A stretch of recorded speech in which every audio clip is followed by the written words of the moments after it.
This week's episodes of General Hospital were once again very heavy on dialogue, character development, and relationship building. That's not a bad thing, as I found myself invested in almost every storyline, rather than wishing I could have fast-forwarded some scenes. The new writers have taken the ABC soap in a new direction, and it feels fresh and is enjoyable to watch lately. But several characters and conversations have left us puzzled. I wasn't surprised at all when John revealed, in front of Anna, that the information he was holding over Jason's head was against Carly. I have thought that in my last two columns, as Jason would only work for the feds to save someone he truly cares about. I can already hear Carly saying when she eventually finds out how this is Nina's fault for keeping the truth about Sonny being alive from his family, forcing Carly into taking over the Corinthos family business. Unless these violations are from something else completely different to mine, a bit surprised that Anna hasn't suspected Valentin has taken over Pikeman.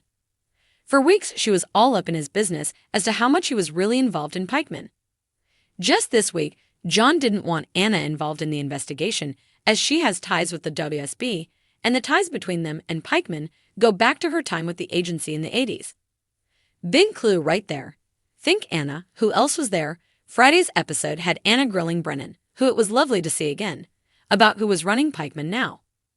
Again, she's got the evidence staring in her face, not just about who's running the show now, but back then.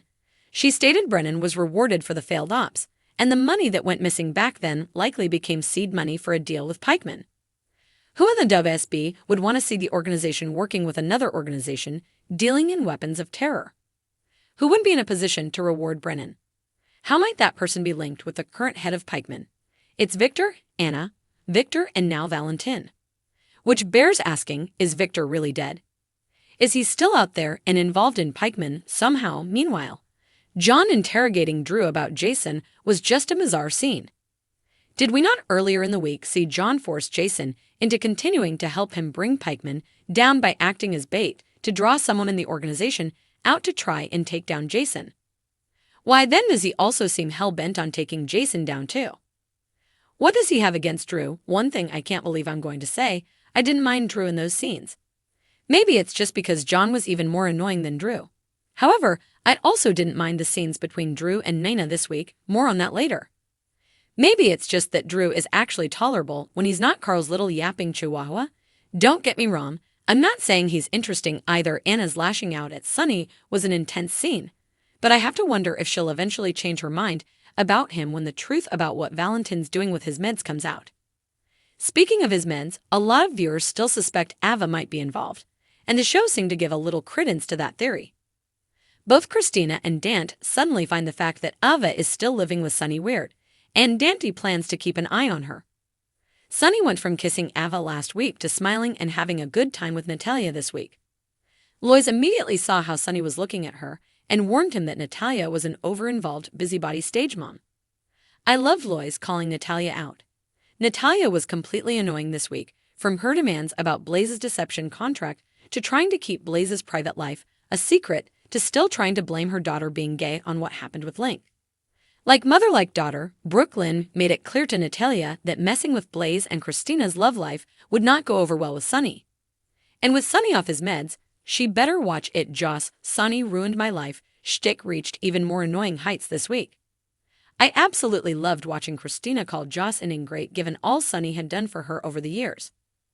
Molly also took Joss to task for stressing out her pregnant sister, and even Carly had to once again tell her daughter this anger was doing her no good. Then there was how she treated Dex after learning he was going to become a cop, and throwing his order of a burnt grilled cheese at him. Dex was the bigger man when he could have gone male Karen and demanded to speak to a manager. Walk away, Dex, walk away and consider it a blessing you don't have Joss to deal with anymore. Tracy's been on a roll lately. First, who knew Stella and Tracy were the friendship we didn't know we needed, but now are here for? They should be a lot of fun together because both have no filters and say exactly what is on their minds.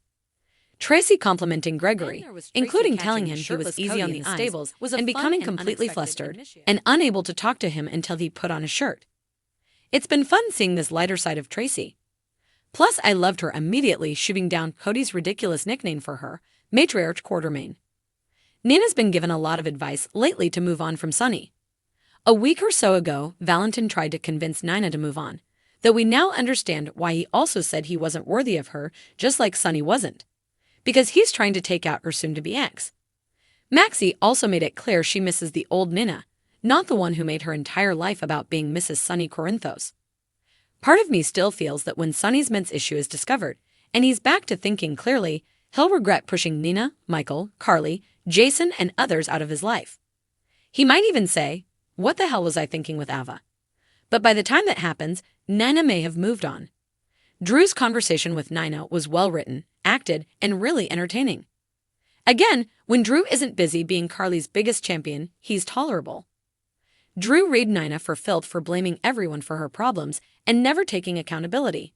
But I loved Nina giving it right back to him over the SEC charges and how Carly and him seemed to be more set on blaming her for turning them in rather than what they did. I really liked what Drew said to her. Stop looking for payback, stop focusing on the wrong things, and living your best life is the best revenge. Honestly, I was expecting the two of them to kiss, or something more, during that conversation. Seeing that they are going to continue working together, it may eventually happen. As Nina put it when he commented that maybe they could learn to work together. Stranger things have happened. I can't believe it, but I'm interested in seeing where things between Nina and Drew go, mainly though on a platonic, working level. Plus, it will make Willow and Michael so angry I thought Danny's homecoming, and finally, seeing him with Sam and all three of their kids was a nice and sweet scene. I've actually come to really like Sam and Dant as a couple. Sasha and Cody were a lot of fun in the stables, and when Olivia was surprised by Sasha's cooking talents, I thought she'd offer her a job at the Metro Court on the spot. It feels like it really won't be long now before Sasha is finally ready to move on and give something more than just friendship with Cody a try. And by the way, am I the only one wondering why Sasha is wearing some Mighty Dave overalls, Gregory taking back his agency, and telling Finn to back off butting into his private medical issues was a pretty powerful scene. I can see Gregory Harrison earning a Daytime Emmy nomination for his work in this role. Curtis being able to stand and later walk into Bobby's with Prano was an all-around feel-good scene. Unfortunately, his being able to walk wasn't enough to keep annoying, sanctimonious Portia from rearing her ugly head again. This time she's irate that Kevin and Laura have seen changes in Heather and vows to fight them should they try and overturn her convention. I do understand, on one hand, the damage Heather and her daughter did to Portia and her family. She has a right to be upset and concerned. And what if she's right and Heather is faking? But when she gets on these high horses and preaches, it's just too much. And there seemed to be some heavy foreshadowing that this could be Alexa's first case once she's reinstated. So Leela's dress is pretty much unsolvable.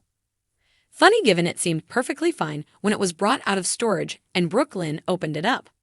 Only one piece is available for Brooklyn's wedding, but we didn't find out which. The veil perhaps, that about covers it for my opinions and thoughts on this week's episodes. As always, chime in with yours below in the comments.